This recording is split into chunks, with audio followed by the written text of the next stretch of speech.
Kela, avariyli holatdagi qora Gentra ko'rib turibsizlar, katta bolalarning mashinasi.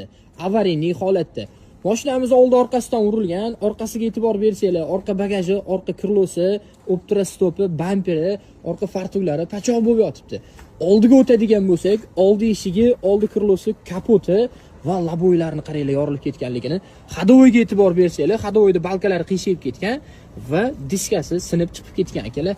Mashinamiz xullas 3-4 oy oldin qorda aylanib ketgan ekan, shu paytgacha yotgan, sug'urtalari hal bo'lgandan keyin egalari murojaat qilib bizga sotdilar. Oldi murdalari yaxshi turibdi, amerikankalari, bu yoqlariga hech narsa qilmagan akalar, tonirovka ruxsatlari bor ekan.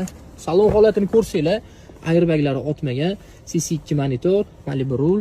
Xullas mashina juda ham chiroyli bo'lgan ekan. Bu yoqlari zo'r turibdi, bir tomon optra stopi but-butun qolgan akalar. Xullas egalari Toshkent viloyati Oqqo'rg'on tumanidan bizga murojaat qildilar, ya'ni avtopachoq kanalimizga. Borib ko'rib sotib oldik. Xullas butun O'zbekiston bo'ylab shunaqa avariyli pachoq mashinalar sotib olamiz. Bemalol murojaat qilasizlar. Pastda telefon nomer qoldiramiz, aloqaga chiqaverasizlar.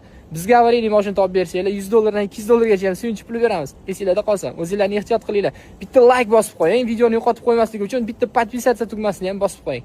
Sog' bo'ling, salomat bo'ling.